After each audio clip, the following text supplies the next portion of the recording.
Hey, y'all, welcome to the latest and greatest episode of the Black People Parenting Podcast, where we have conversations with Black folks about raising Black kids and children, amongst other things.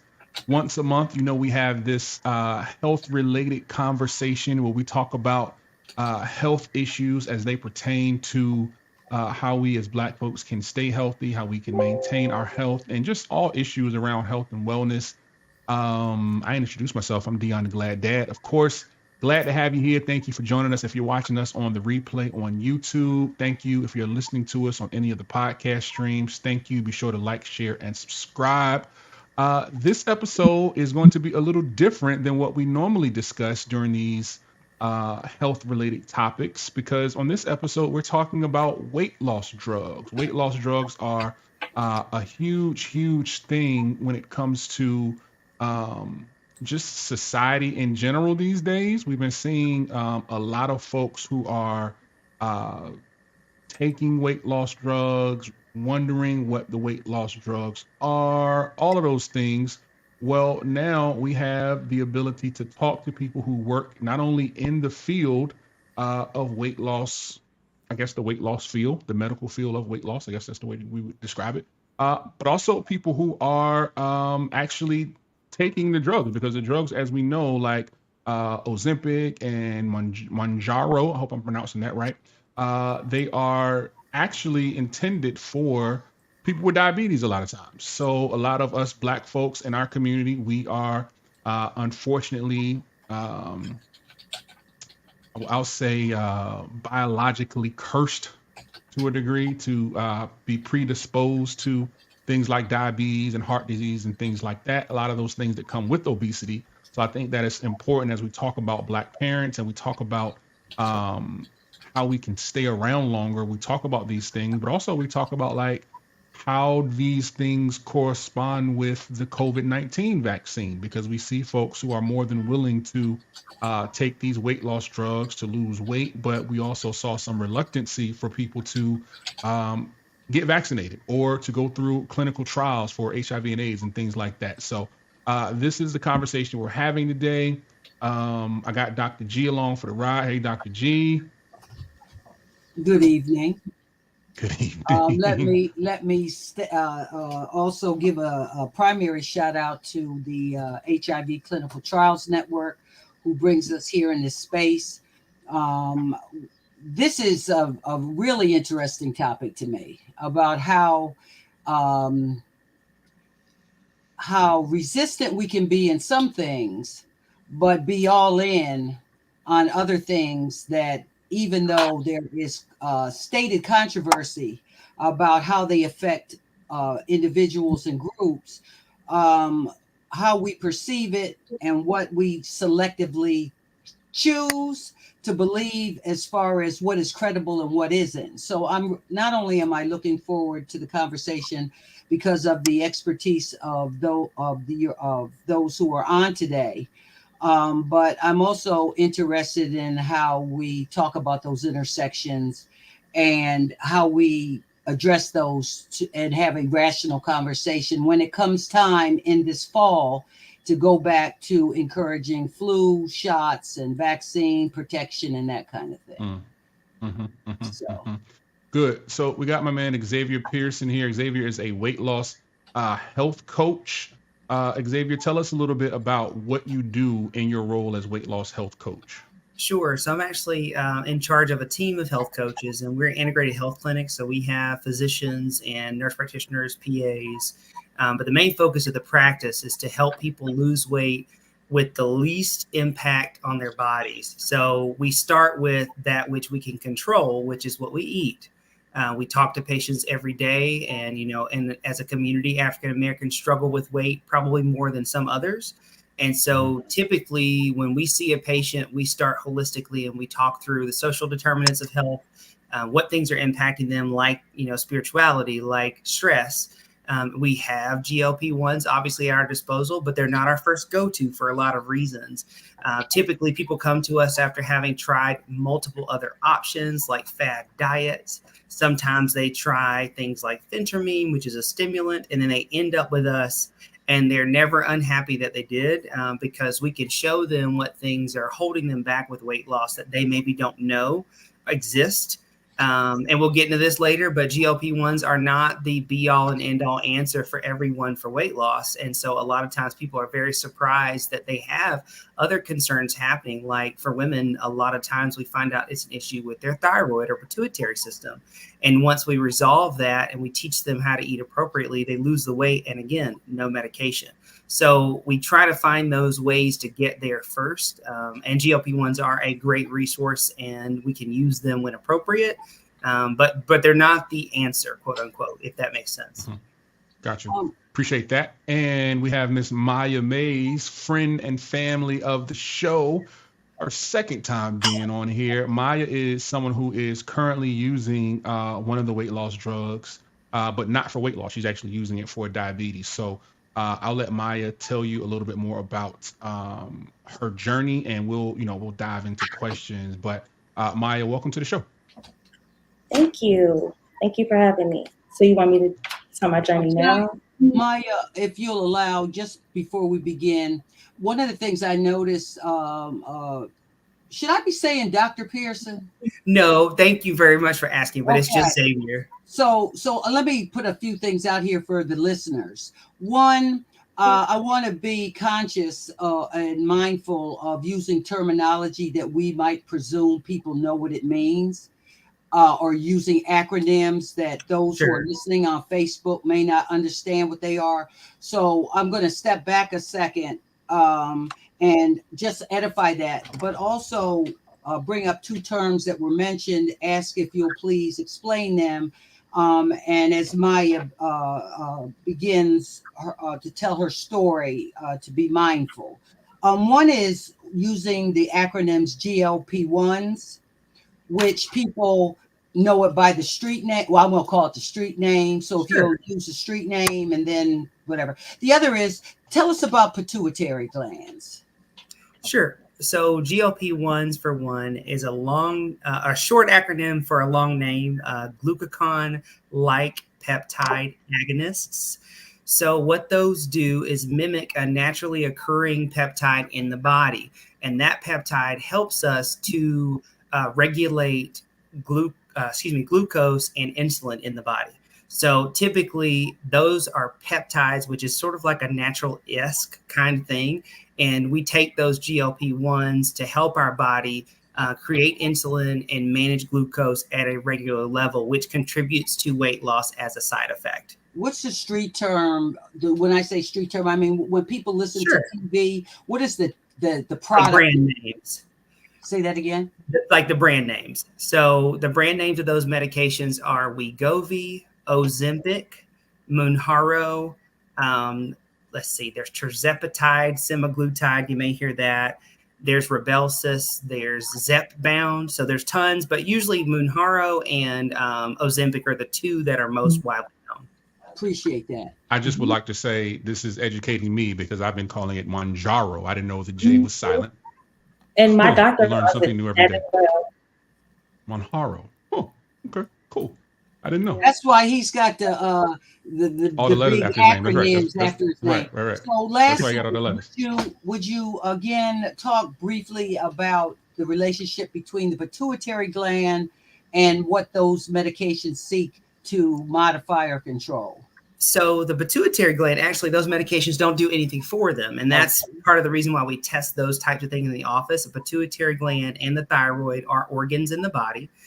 They regulate hormones, and those hormones contribute to a lot of things, including sleep, wellness, weight loss. And when they're not properly aligned, you can gain and retain weight. And so a lot of times people will be taking things like Ozempic and Wegovy and not getting any benefit from it. And so they'll say, hey, my friend, family, they took it. They had tremendous results. I've not lost a pound. I wonder why. And so we start digging into it and we find out they've got a systemic issue that's not going to be treated by that medication. That's great. Thank you. Mm-hmm. Okay. Now, Maya, on to you. Your story. Yes. Can you give us a piece of it before we actually get into what we're getting into today? Sure. So I was going to see a well-known OBGYN for perimenopause. and he did all the blood work on me, and he told me that my blood levels, my A1C was really high. And he didn't want to tell me that I was diabetic, but he was like, okay, I need you to see your primary care doctor. So I went to see my primary care doctor in March of 2024, and I was diagnosed with type 2 diabetes. In April, I started taking Mounjaro. Am I saying it right? Mounjaro or Mounjaro is both. Okay. Both.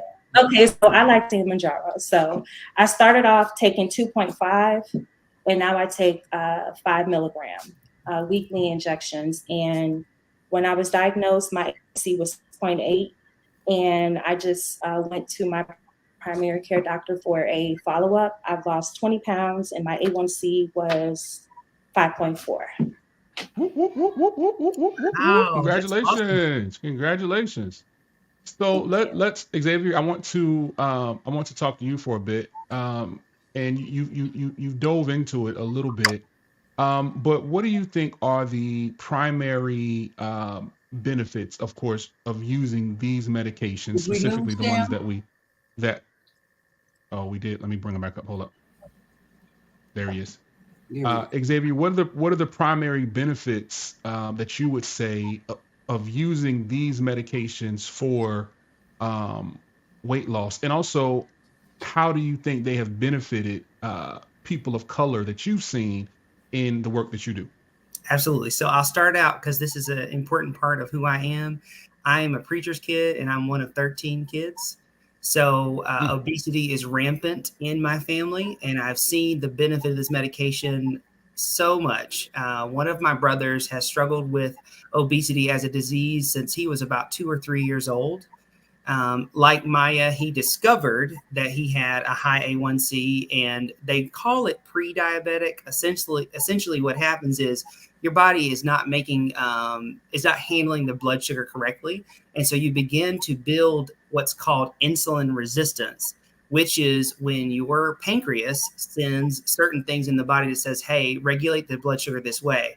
And if you overconsume, sugar, or a lot of other things can cause this, not just that, but if you overconsume sugar, eventually your body will become insulin resistant. And so then you have high blood sugar and high A1C without attempting to.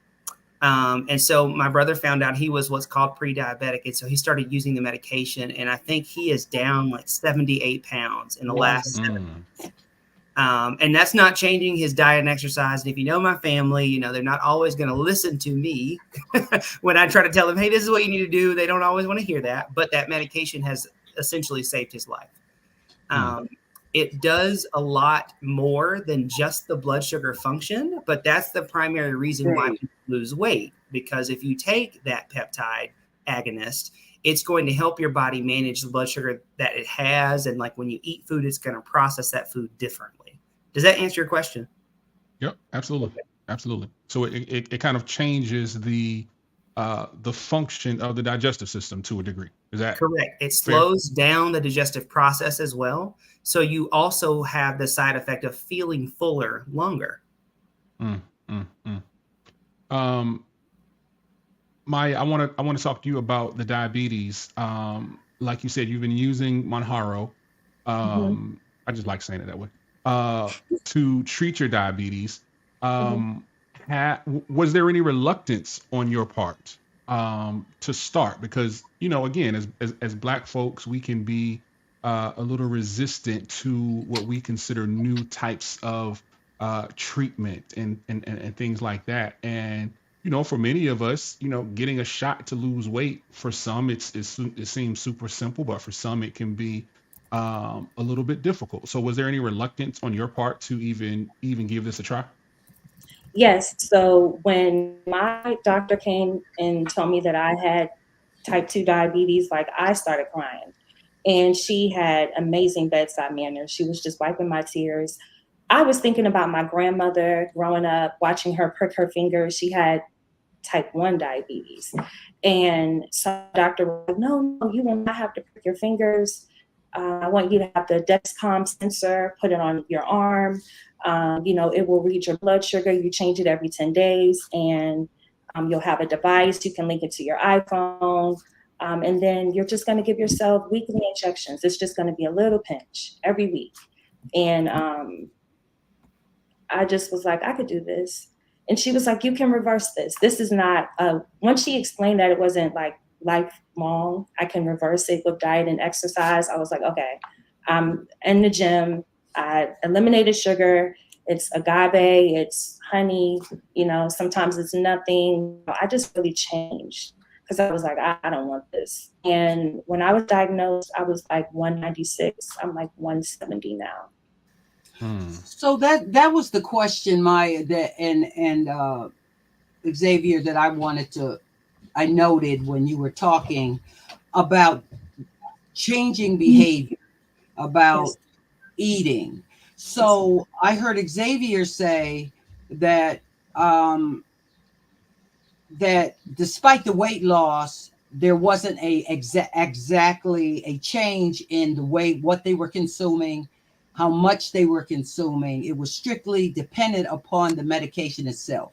In your case, you talk about because you had a health concern, which I'm assuming was a very strong motivator in you deciding to make some changes. Now you've had this metamorphosis of things you were probably already doing, I'm guessing, but not doing it at the same intensity that you're doing it right now.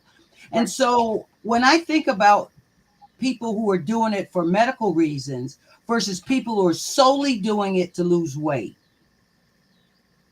does that explain why I keep hearing about folks that, one, have to stay on it forever because they don't have any intentions of changing their behavior, or two, they're staying on it as long as they can get in that dress, bikini, or whatever else they're trying to get into for some short period of time, but can't afford to stay on it because they don't have diabetes.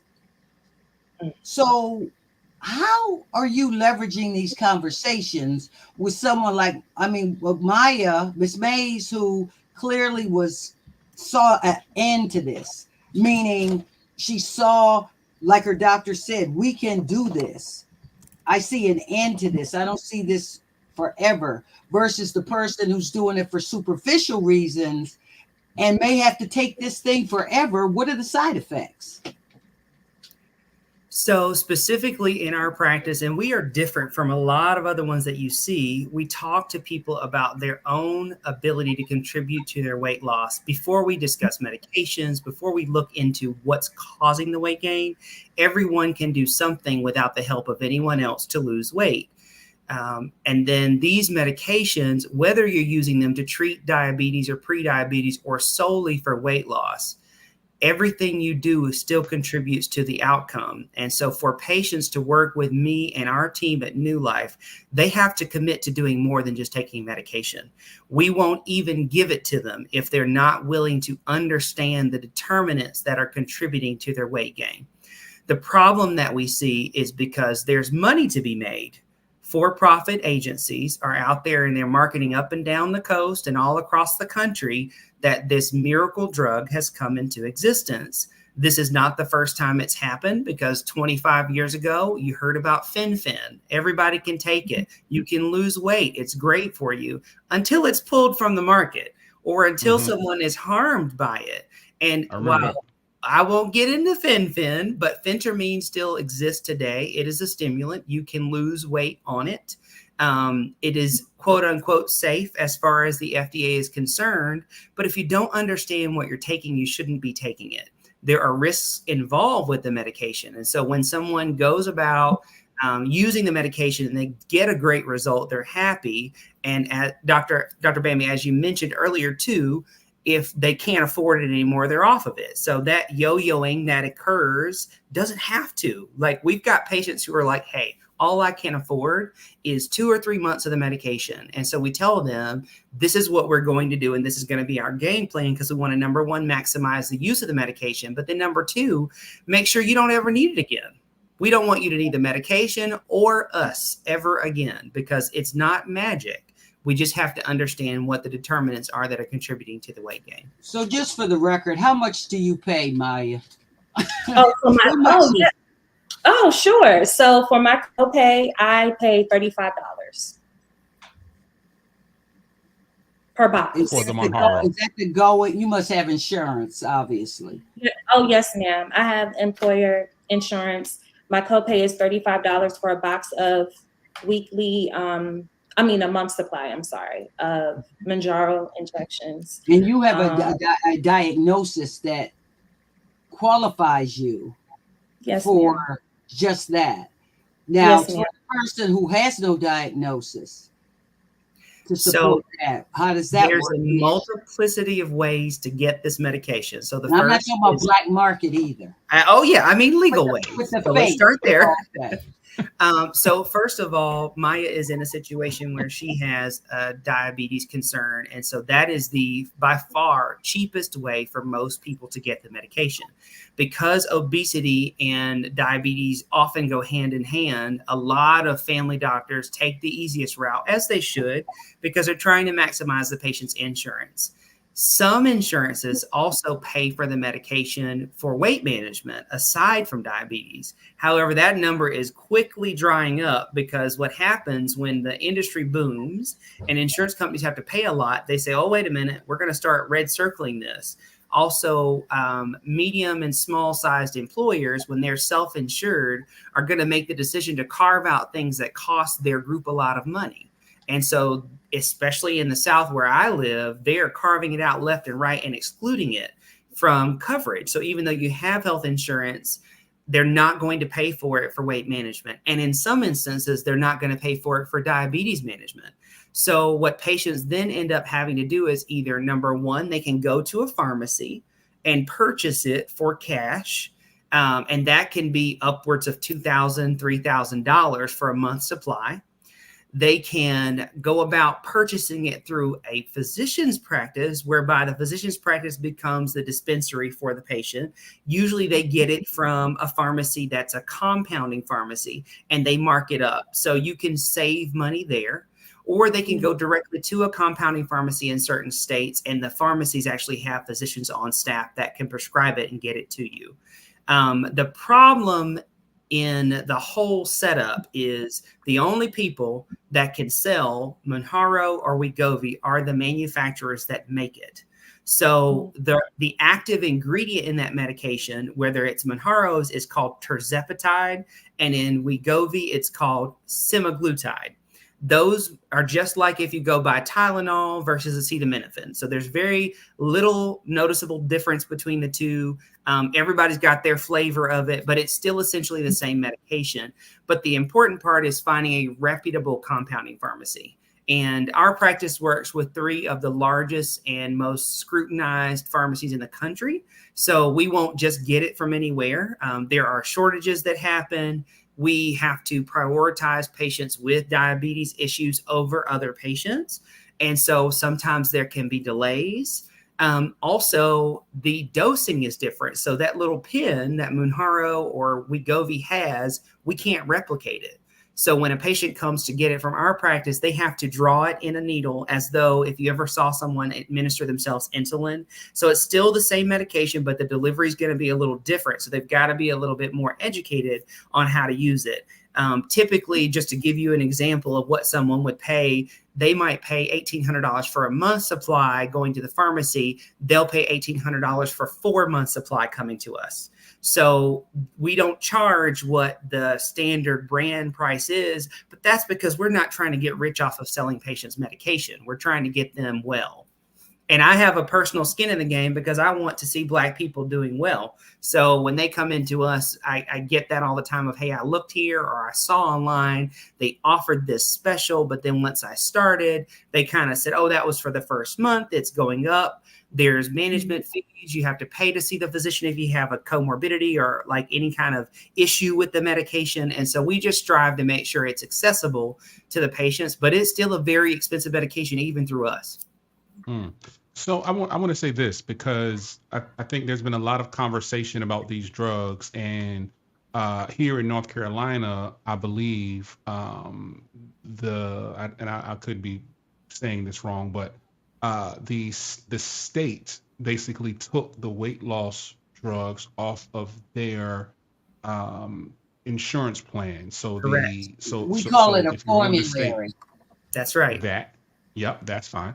But my issue with that is that here in America, we live in a country where about 43% of the population is obese, right? And we know that even if you're not diabetic right now, obesity can lead to other things, right? So for me, on the outside looking in, it seems like, you know, the powers that be have such a hold on this thing because the money is not in the cure, the money is in the treatment, right? So if I can keep you fat and overweight and out of shape and not taking care of yourself and coming into the doctor and being on blood pressure medicine and not cure that, right?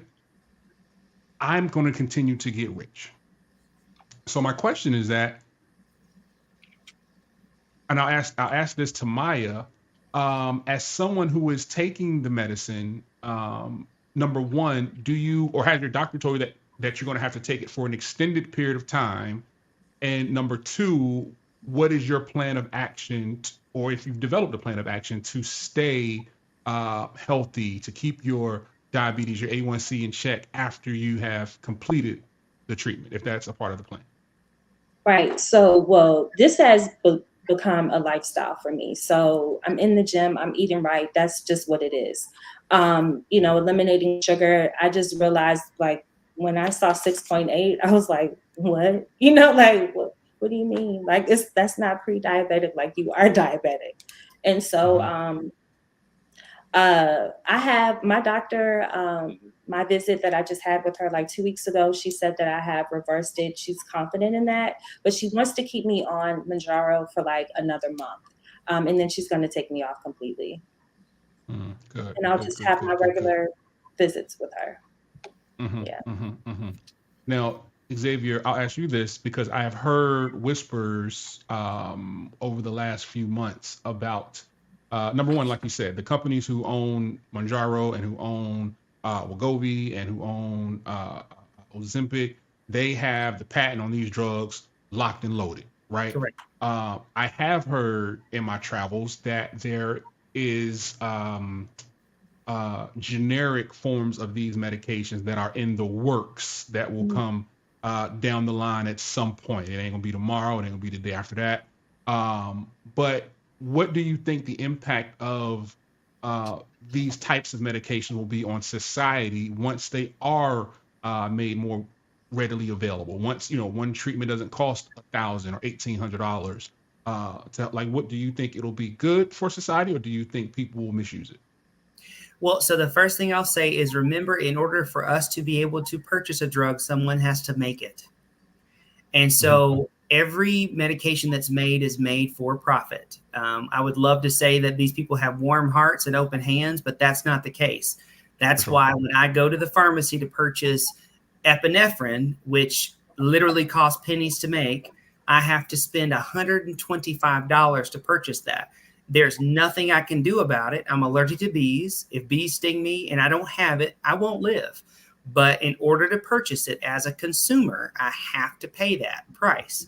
Part of the reason why that price is supposedly so high for that medication is because it is in low supply. And it's in low supply because no one wants to make it.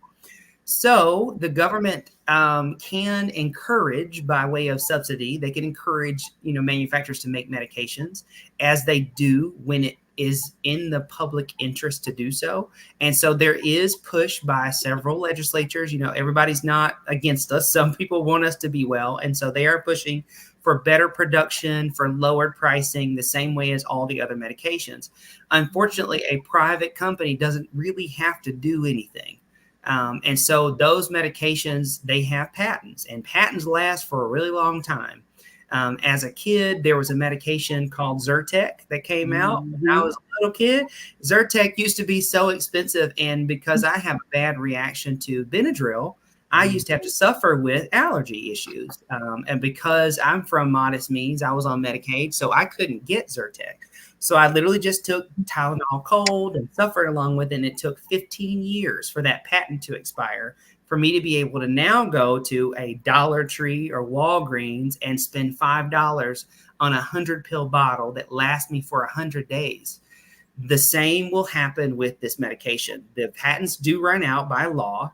And because it runs out, after the patent is over, any kind of medication company can start to make this medication. Now, right now, the reason we can get a generic, because that's what I'm selling in our practice right now, you can get a generic when there are shortages. And so there is actually a short list by the FDA that says, hey, this medication is in shortage. And therefore, compounding pharmacies can make this medication if it's in the best interest of patient accessibility.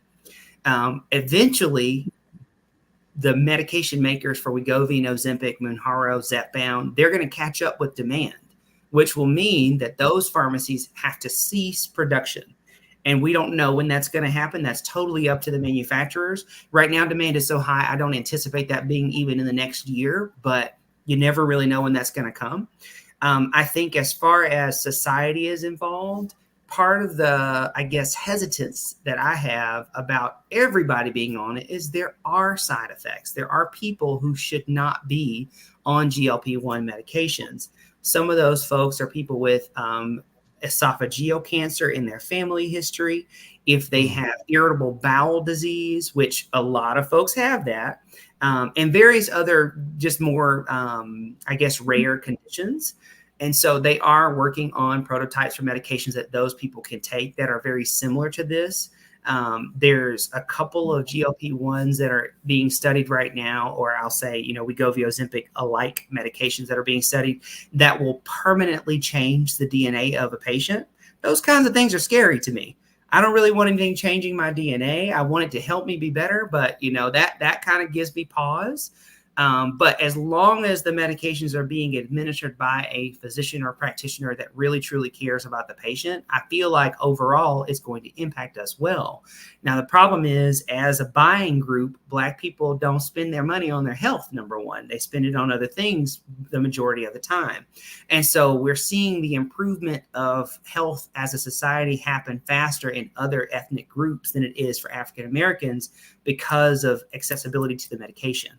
So it'll be interesting to see over time. I have a friend that's studying this effect as we speak as a part of their doctorate. And so I'm very curious as to what's happening in different pockets of the country. But I think overall, it's going to be helpful in the long term. Mm-hmm. So as we get to the halfway point of this conversation, I want to invite people to drop their questions in the chat, because I think this is a perfect example of getting your information from someone who is knowledgeable about a subject, as opposed to relying on social media, right? I've seen people who have who have advertised that they have Ozempic and some of these drugs for sale on Facebook Marketplace. I've seen Facebook groups that are dedicated to these things, and I don't know who's in those groups, but I think we have someone in our space, in the Black people parenting space, who can answer these questions, who is knowledgeable. We also have someone who is knowledgeable from the perspective of having been on these drugs, or at least one of them. So please drop your questions in the chat, drop your comments in the chat, and let us know what your thoughts are. And I want to shift the conversation just a little bit, because I want to do a sort of a compare and contrast in the as Dr. G stated earlier, the willingness of a lot of folks to do these things in terms of injecting themselves. And again, every weight loss drug, all these are not injections, right? Like you said, phentermine is not an injection. Fen-phen was not an injection; it was a pill. But the ones that are popular now, right, are injections.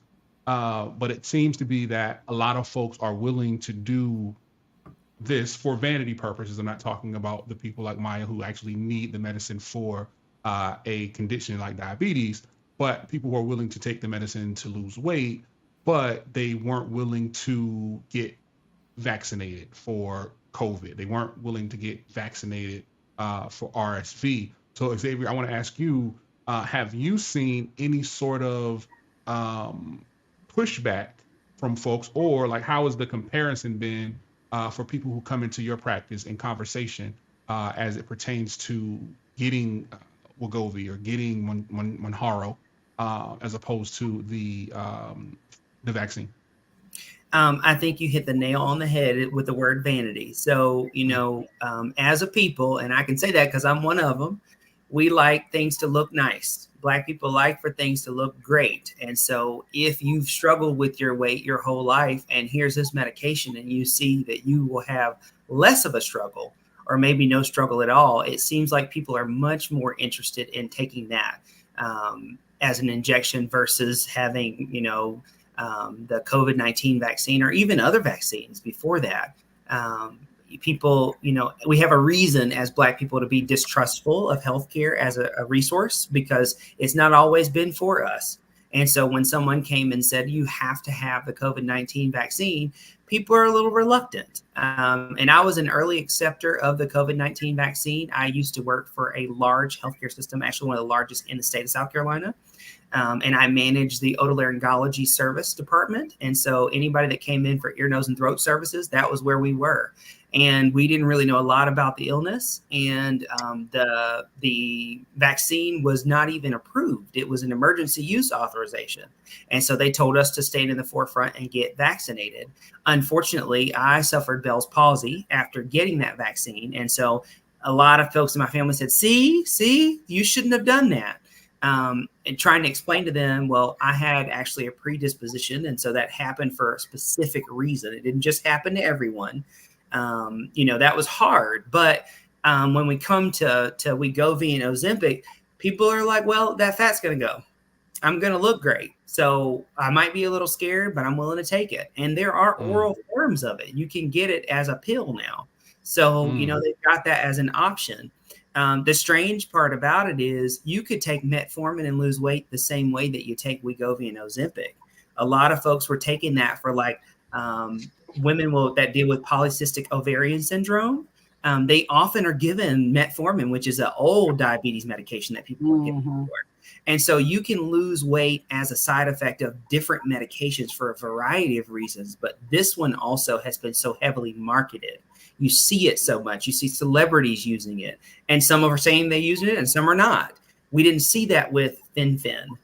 People got behind things like Weight Watchers and Jenny Craig, and they said, this is how. Well, stop right there. Let me pause. Black people didn't see that with FinFin because I'm old enough to remember Pamela Anderson on the on the Zenadrin commercials. If anybody remembers that, Pamela Anderson was running down the beach on the Zenadrin commercials. Black folks weren't privy to it back then. But go ahead. I digress.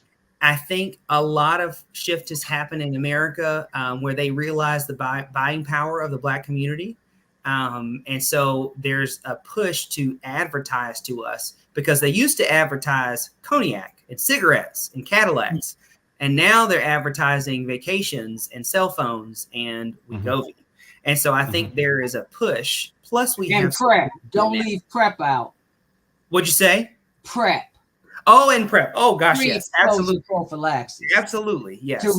For those who don't know, PrEP is the other blue pill that people are taking, not for an erection, but to prevent acquisition or getting HIV. That's right. And I think too, when we had FinFin, we didn't have social media. Now they can see what we're Googling. And so if we're Googling how to lose weight and we're joining Facebook groups that talk about weight, we're talking about how our friends look great and our phones hear us. And so they are sending us ads that go along with our behavior patterns. And so my phone, because I've said Wegovy probably 10 times, I know I'm going to get ads when I start watching Hulu that say Wegovy, Ozempic, Mounjaro. Those things are around us now. We didn't have that 15 years ago. And so that's part of it. So can I ask Maya a question? You mentioned Xavier, you just mentioned people's responses to things. So Maya, so since you've lost this weight, right? Yes. Do you have haters? Do you have people? No, seriously. No, because a lot of times people are influenced not because they see someone who's losing weight and becoming healthy. They see it in another way. They say they envy they're envying watching the transformation. Their desire to pursue that medication is not because of health purpose, it's because of what they see in Maya. And sometimes I'm wondering, do people say it to you? And you smiling. So let me ask that first as my first part of my No, question. Dr. G, no one has ever said that to me. I work from home, so honestly, I'm not really around people. But no one has said it on social media, no texts. I went home to Virginia recently. No one said anything to me then. They just told me I look good, you know? So I think that's where, what to Dion's point about what is it that we have to do as a people to create the same enthusiasm that we have around these medications for weight loss, and how we transfer the intentionality around saving a life. I mean, we are not even vaccinating our children. We're not vaccinating our children against COVID, and they are around potential transmission every single day in daycare. I wondered during COVID, for example, was your company open? My Was company, Except for Xavier. Except for Xavier. how was pursuing that? Were you pursuing that during COVID, Maya? And Xavier, was your company open during COVID, during the height no. of the epidemic? Oh, no, ma'am. I didn't. You, as far as me going to the doctor about diabetes? Yes. Oh no, ma'am. My during COVID, my doctor actually left the Emory practice and moved back to her home state, and I didn't have a primary care doctor for months. So how did you? So what happened during that time? So they moved. Were you diagnosed prior to their move? No, I wasn't. I wasn't diagnosed with diabetes until February of 2024. Prior to that, I would have doctor's appointments where they would tell me, you're kind of borderline pre-diabetic, but it was nothing alarming. And then, I wasn't exercising. I wasn't eating well, and it caught up with me. And then I'm going through perimenopause, so everything is heightened. I even was diagnosed with hypertension. Maya, stop for a second, because I believe in saying the thing, and I think there may be some men who are viewing this, maybe even some women who don't know what perimenopause is. So if you could give a brief explanation of what that is and what that looks like. Sure. So perimenopause is premenopause. I'm 45, so I still have a cycle. I have hot flashes. It's very hot. I mean, it's so hot, so hot. You have some brain fog. I have this frozen shoulder type of feeling where it's like my arm just kind of just goes numb a little bit. A little moody, emotional. It's a lot. It's premenopause. I'm putting the answer to your plight in the chat. Oh, okay. So we talked about the cultural impact, and Xavier, well, I mentioned the celebrity impact, because now we see celebrities who are, Dr. G, that's a private chat. Did you mean for that to go? Oh, it's I okay. wanted that to be in the chat, regular chat. I can actually see that though, but that's okay. I can, yeah, but. We see celebrities who are losing weight at a rapid rate, and I don't know these people's medical history. I don't claim to know what people like Busta Rhymes and Lil Rel and Oprah or whoever discuss with their physician. That's their personal business, and I'm sure there's some HIPAA laws that would prevent me from even knowing that information or being privy to that information, right? But do you think that celebrities who use these means strictly for losing weight, do you think, and I'll ask Maya this, and then Xavier, I want you to answer it also, do you think there is there should be a responsibility for them to speak out and say, hey, y'all, I know I was I was 275 2 months ago, but now I'm down to 184. And I didn't lose his weight by working out. Like I was on Wegovy. Do you think We there's a already knew that. responsibility? But no, because some people, we speculate and we get amongst our friend groups and we talk about the people in the group chat and all of these things. And we don't know, right? We know because we're in the loop a little bit, but the people who don't necessarily follow medical updates and things like that may not know. So should there be just more of an effort for them to come clean if they have used these medicines to lose weight? Do you think that would make it easier for us to kind of get an understanding of what this stuff is used for? So I'll start to make sure that I keep my job by saying the next thing I want to say, the views and opinions that I'll express are my own and not those of New Life Health, because I do have a very strong opinion about that. I think as a celebrity of any sort, whether it's, TV, music, sports, whatever, you do have a personal responsibility to be an ambassador for your people. You don't get to the top alone. And therefore, if you care about your fans or supporters or whatever, what benefit it would give to be open about that. Now, that being said, I know that celebrities are people. And I've had my own health struggles that I didn't share. However, if I'm going to be about town and say, oh, look at what I did, I'm going to say how. Now, if you want to be private, don't be a celebrity. And that's kind of how that works. There's some celebrities that have spoken out about their use of the medication, and I applaud them. I think that they probably deal with haters, and I'm great that Maya doesn't. But I know, like in my family, my brother started losing weight. The first thing they said, is he on that stuff?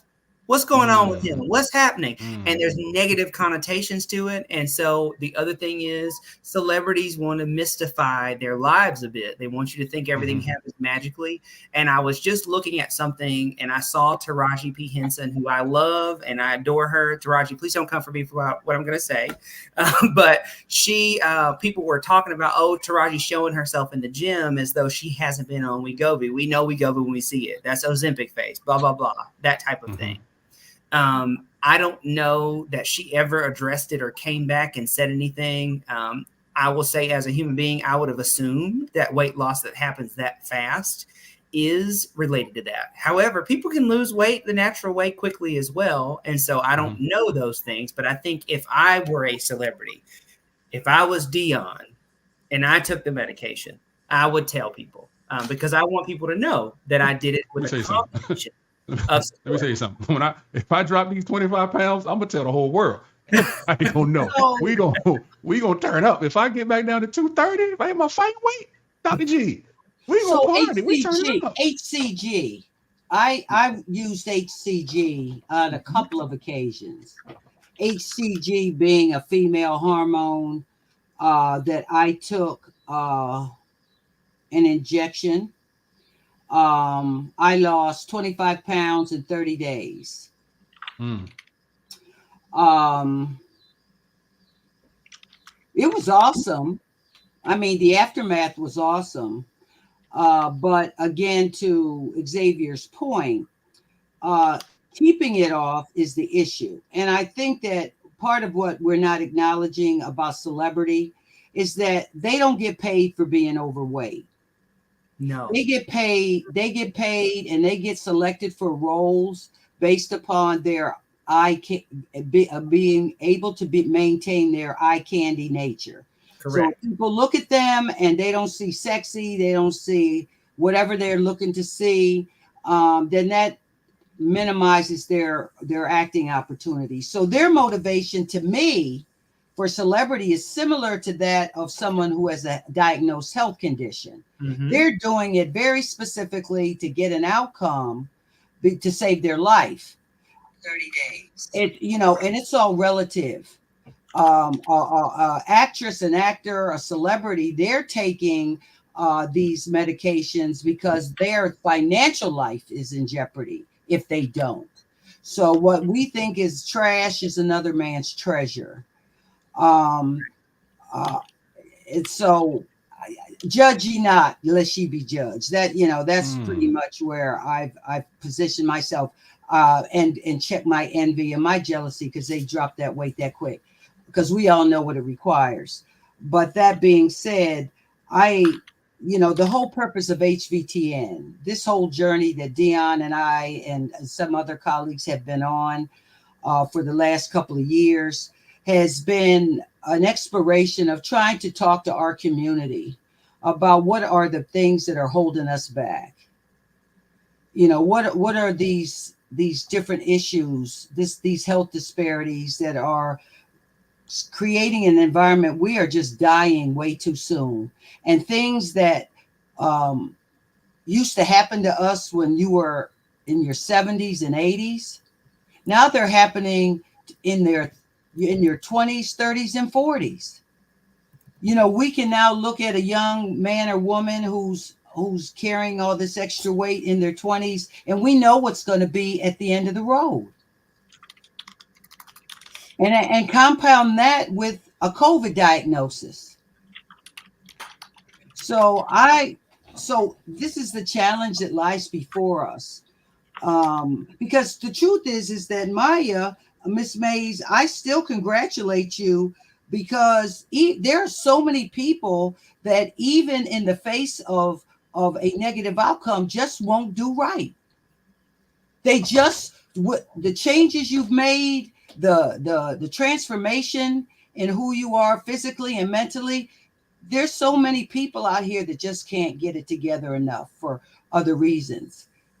Relationship, poor self-esteem, I'm not sure what it is. So I give you all the props So for being let's able to do that. let's stay right there for a second, Dr. G. And Maya, I want you to tell us, as Dr. G is giving you your flowers, what did it take from you to get to that point where you were willing to give up sugar? Because that's a lot. Let me tell you something. I'm not giving up sugar. I'm under no circumstance am I totally completely giving up sugar. You have to be a Yeah. strong-willed person. Would Sugar you is like more to say, addictive Xavier? than crack. What, Dion, Xavier?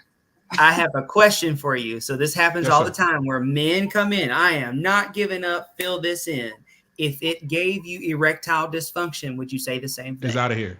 It's out of here. It's down the drain. But Bingo. he's saying, but he's also saying it's not. So But here's the thing. that ain't working. Diabetes, I rebuke that spirit in the name of the Lord Jesus Christ. diabetes, and erectile dysfunction are the same disease in different parts of the body. So men come in all the time. I'm not giving up this. I'm not giving up that. And then they come back 2 years later. Hey, I'm having this problem. Did you give that up? No. And then they give it up. They're like, whoa, this is crazy. It's strange. listen, The body works I'm together. gonna give it up faster than a pune. You know how fast a pune is?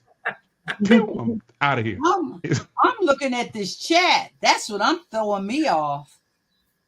That's the private. Is this That's the private the chat? that's the private chat, Yes. Dr. G. Okay. That ain't for everybody. Just calm down. Okay. Uh, Well, shout out to Cornelius Kirk. Cornelius Kirk is tapping in on the Instagram page. Appreciate that. My next question, I totally forgot where I was about to go. I'm sorry. I was like, no. He did it. You were talking to Maya. Oh, we were talking to Maya. I'm sorry. Yeah, we were talking to Maya. Maya, you were telling us how you found the fortitude to, you know, just kind of step up to that level of sacrificing and getting into that level of awareness and mindfulness to know exactly what you had to do to get this thing under control. Right. So I was remembering my grandmother who, you know, had diabetes and pricking her fingers and how that used to hurt my feelings. I would say, Grandma, why do you have to do that? You know, and it's okay, baby. In my mind, I'm, even though I don't have to prick my fingers, I still have to change, you know, a sensor, you know, every 10 days and, you know, and calibrate it with my phone and all of that. And I don't want to take myself through that. Like, but it was like a wake-up call, like, girl, because you mentioned sweets, sugar. I'm the snack queen, like all the new snacks I wanted, but It was like, no, you can't. You have to tighten up. And you can have sugar, you just have to have it in moderation. You have to be mindful of, how much sugar you're putting in your body. And that I was not doing. I was just eating with her. And mhm. Go ahead. No, go ahead. No, I was just gonna say, like I said before, it's a lifestyle. So, I once my doctor said, you can reverse this, you got this, I got you. She's very supportive. She checks in with me. She has amazing bedside manners. So I was in limbo finding a good doctor here in Atlanta. I was like, healthcare here sucks. Once my doctor just left and went back to her home state, I was in limbo trying to find a great doctor. And a high school mate sent me a video of Dr. Mary Claire Haver, I think her name is. She's like a menopause doctor out of Galveston, Texas, I believe. Her video was talking about helping you find a doctor in your area. And so that's where I found an OBGYN, and then my OBGYN doctor helped me find my primary care doctor. So yeah. But this year. Go ahead, Dr. G. You like about to say I was going to say, and I won't go any deeper, but Dr. Stella Saffo, she is, and her colleague, she's out of New York, Montefiore Hospital, is developing a resource called the Green Book of Health. And for those of us that didn't know about who the Green Book was, when Black folks could not stay anywhere and needed protection, the Green Book was the book they went to see where they should buy gas, where they could stay in a hotel, where they should eat, etc. Jim Crow and before. That being said, the Green Book of Health will be coming out soon, and I'm going to want to talk about that later because its focus is on us finding the right doctor. How do we find the right physician who cares about us, who's culturally competent, who seeks to fulfill our needs? Maya made a good point, and this is, again, a little bit off topic, but if we're talking about health, one of the things that I've noticed since COVID is that the healthcare industry, the pharmaceutical industry have suffered to a point where I'm going to say it all sucks, right? It is hard. This is what gets me. You go to the pharmacy. I don't know if this happens where y'all are. Every pharmacy in Raleigh, North Carolina closes from 1:30 to 2:30 for lunch at this point. I don't know if they can't get the people to work. I've seen doctors misdiagnosing folks. We've seen we talked about the shortages in the medicine. We were talking about weight loss medicines, but ADHD medicines and medicine for depression and all of those things have been in short supply. And all of this has happened since COVID. So Xavier, I want you to talk about, as someone who is on the inside of the medical field, talk to the person who is seeking medical treatment for something, right? But not necessarily getting world-class service as they should or as they would expect from the pharmaceutical field when they go to get served. So the first thing I'll tell you is that most doctors, most pharmacists are employees. So remember that when you have an interaction with a family doctor's office, with a pharmacy, with anywhere you go, that person is an employee of an organization, which means they don't set policy. So a lot of times hospital systems will allot a certain amount of time for new patients. And if you've got a problem that takes you longer than 15 minutes, you have to advocate. Gone are the days where the doctor gets to spend as much time as possible with you, diagnosing your concerns, listening to your every need, and giving you a solution. You have to be your own advocate. And so even with the greatest practitioner, it's easy for them to not hear you and potentially misdiagnose you, move on from your problem, not hear what your needs are. The other thing is, as a people, we have to be careful that who we are seeing wants to see us. And so if you make an appointment with a local health system and you choose a doctor from a Rolodex, that doctor's never met you and you've never met that doctor. If you go into that practice and you see that person, sorry, my boyfriend's here. Hi. You see that person they maybe don't know what your problems are, and they maybe don't like Black people. So you got to be careful. You have to ask questions. It's okay to be in a Facebook group and say, has anyone seen this provider? Does anyone know or have an experience with them? Don't always trust what's on Google, because they can pay for ratings. They can encourage happy people to post positive experiences on social media. And so anybody who's ever bought anything off Shein or Temu and gotten it and been like, this is not what I thought I was getting. That's the same situation in healthcare. So you just have to self-advocate. I think one of the things that we lose sight of is how we can ask our neighbors, our friends, our loved ones, because we're used to bearing the brunt of our problems alone and not sharing them. So if you go to church with a nurse or a medical assistant, say, hey, have you heard about this physician? Have you heard about this doctor? The other thing is, the internet is your friend when it comes to researching something. So if a doctor writes a prescription for you and says, hey, I want you to go get this medication, and they don't have an accompanying pamphlet for you to review information about that medication, say, okay, well, I would like to do a little bit of research and come back to you. Can I come back to you in a day or two? Can I message you after I look up this medication, make sure there's no contraindications with the other medications that I'm on? May I interject here? And Absolutely. I'm interjecting as an almost 69-year-old woman. I'm also interjecting as someone who literally just walked out of a hospital room with a diagnosis of my own. Sometimes you can do that. Sometimes you can ask for reprieve and ask to walk away. But in these days and times, there have been people who have been diagnosed or prescribed something, and they waited 2 days, and they were no longer on this earth. That's true. It was because of the gravity of what was going on. To your point, to the African proverb, which states that a man that hides his disease cannot expect to be cured. True.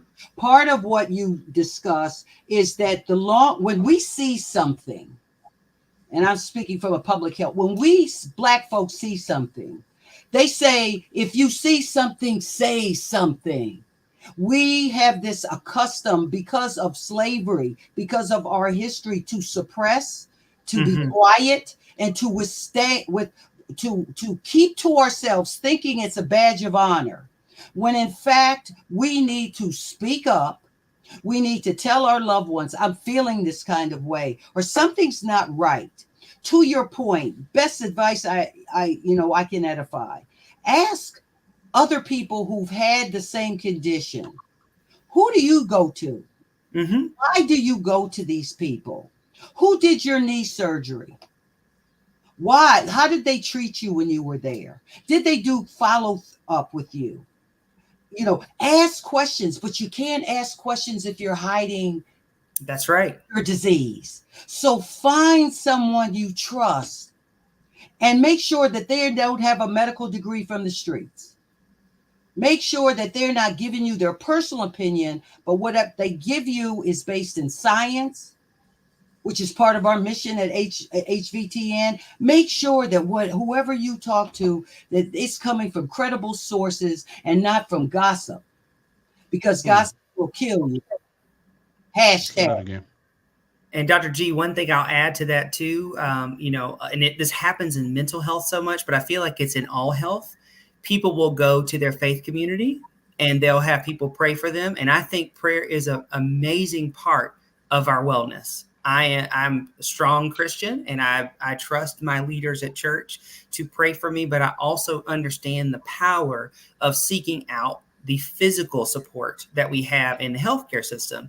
And so a lot of times, and I'm from a line of a strong Black women where they said, I just dealt with it. And my grandmother was a renal failure patient who her leg was almost gone before she went to the first doctor's appointment. You have to seek out help beyond the faith community. The faith community is amazing for the resources that it can provide. However, we need more sometimes. And when we do, we need to seek it out. There's no shame in needing support. But for some reason, we as a people feel like that's a shameful thing and you should just push forward and advance and you'll be okay. God will make it all right. Well, he will. He gave you these great resources. Use them. Well, I have an issue with this private chat, but at the bottom, if someone else can post it on this feed before we, close, the Book of Sirach, which is one of the books of Ecclesiastes, the books of wisdom, chapter 38, that speaks exactly to that point. And it speaks that God, in fact, made herbs, made traditional medications, made things that our grandmamas and granddaddies used. But it says clearly that in order to heal, God made doctors and that we should heed them. And of course, that doesn't mean we believe everything they say, to your point. It doesn't mean we don't question them when they're prescribing and making decisions. But as a physician's worst nightmare, I am a firm believer that I have the right, if I'm paying you, I have the right to ask you questions. And as soon as I pick up that you're no longer interested in dialoguing with me about something you're doing with and for me and to me, then that means I need to walk away and find somebody who will give me the time that is needed for me to make decisions about my health. That's good. All right, so we are at time. Before we close out, I have one question that I'll ask all three of you all to answer just really quick. And it's just a yes or no question. Do you all think Busta Rhymes is on Ozempic? Maya. Busta Rhymes. Yes or Yeah, no? I think he is. Okay. Dr. G, what say you? I don't know, and I don't care.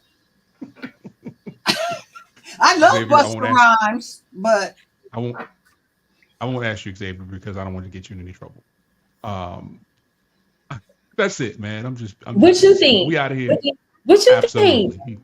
Absolutely. well, I Okay. haven't seen him. How's he looking? Is he looking He's very good? skinny with a real big head. Is how he looks, Dr. Oh G. yeah, well, it's called bobblehead syndrome. That's When him. you just Old go too old far. bobblehead buster. That's what we call him. Old bobblehead buster. That's what they call him. All right, that's it. We are out of here. Thank you, Maya. Thank you, Xavier. you, Dr. G, Maya. do you want to close us out with anything? Do you No, to make us official? I just appreciate you all, Maya. I appreciate your honesty and your transparency and sharing your story with us. Xavier, you're just a walking book of knowledge. I'm sorry you're in Greenville. I would pop in and see. I don't know where you are in the South Carolina, other than Greenville, but if I'm in your neck of the woods, I'll shout out. Absolutely. I would love that. What part of the country are you in? I am in Columbia, South Carolina. Okay. Well, I go to Columbia a lot, so Okay, I'll so have to come see you. I'll have to get Mr. Chavis to give us the connection. Absolutely. For sure. Okay. I'll do that. If you're listening, if you are watching, thank you for being here. Thank you, Maya. Thank you, Xavier. Thank you, Dr. G, for just being in this space and being vulnerable. I appreciate you all and everything you had to offer on this episode. If you're checking us out on YouTube, be sure to like, share, and subscribe it. If you are checking out the podcast on any audio platform, do the same thing. Like, share, subscribe, leave a comment. We will see y'all on the next episode of Black People Parenting. Peace. HVTN.org.